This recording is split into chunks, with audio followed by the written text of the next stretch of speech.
When Donald Trump and Pete Hegseth had military officials, top generals from around the world, come to Virginia today, their purpose was to scare you. It wasn't to pep rally the generals or to inform or to build military morale. It was there to scare you. It was also there, I believe, to scare the generals as well, because Trump and Hegseth seem to fear their own military, as any wannabe strongman probably should. My background is in political science. I'm not a political operative. I'm not a member of either party. So when I tell you that Pete Hegseth and Donald Trump went to Quantico and spoke in front of military generals to scare you, I'm telling you this from a political science point of view. The whole purpose of this event was it was a propaganda stunt.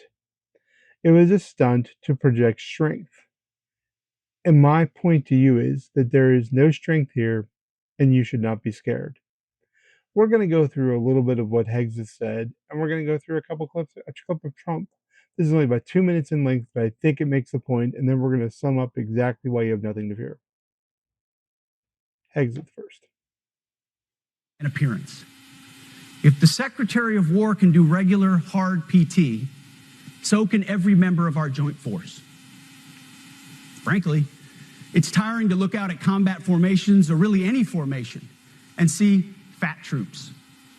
Likewise, it's completely unacceptable to see fat. So, Hegseth is here insulting the generals and calling them fat and out of shape. This just reeks of a wannabe.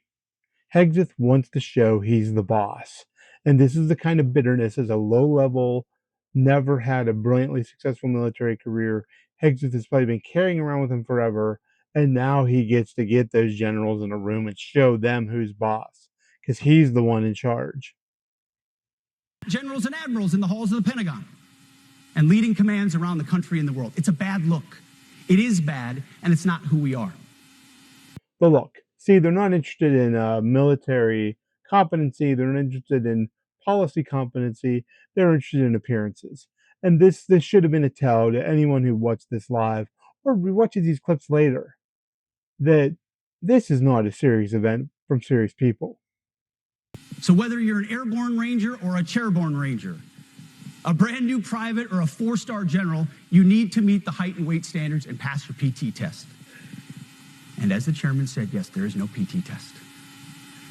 But today, at my direction, every member of the joint force at every rank is required to take a PT test twice a year. So look, we're gonna make the generals here.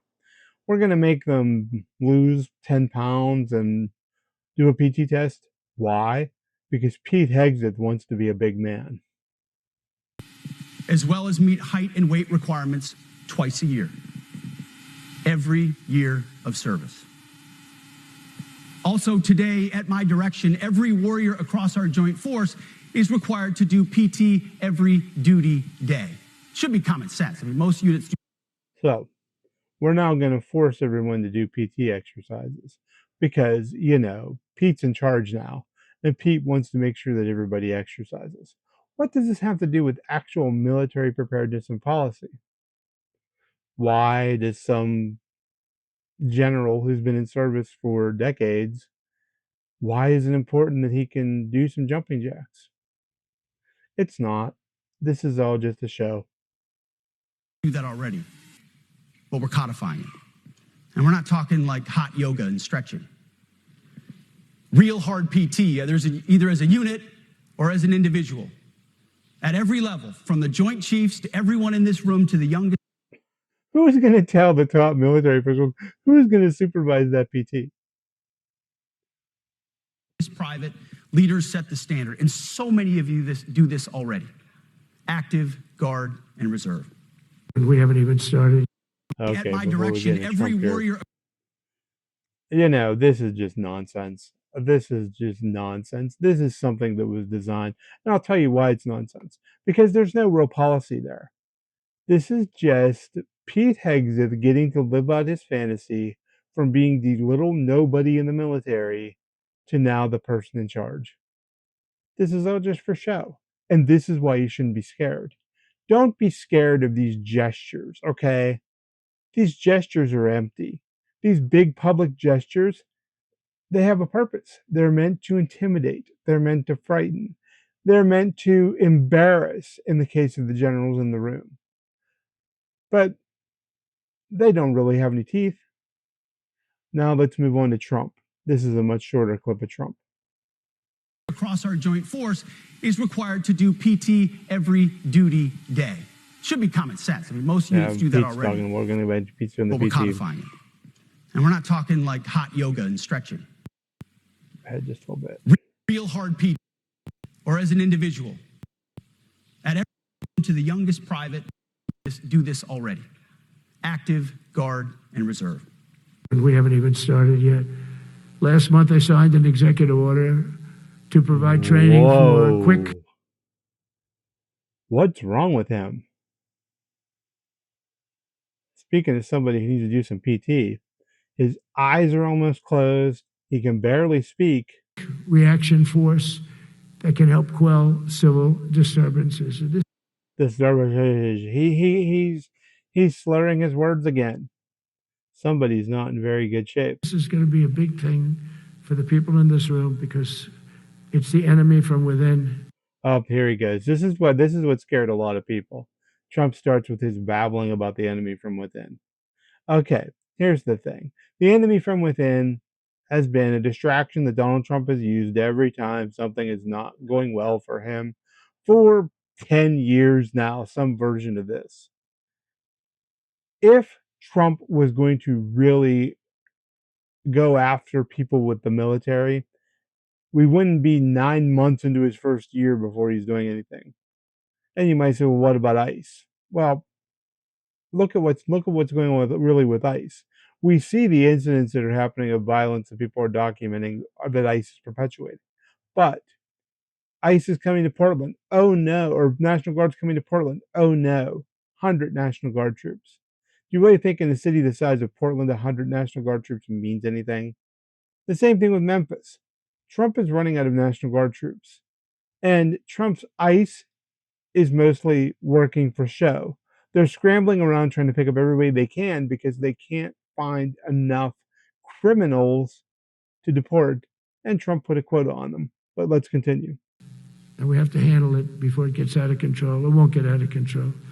Once you're involved at all, they all joke. They say, oh, what is he talking about? What is out of control? What's going to get out of control? He's making no sense. You know what this is?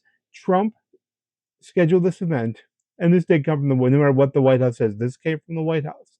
They scheduled this event on the day the government was going to shut down because Trump looks weak right now. He looks pathetic and weak after that White House meeting, and after he tweeted out or posted that repulsive AI generated video of Schumer and Jeffries. He looks like a weak, broken toddler.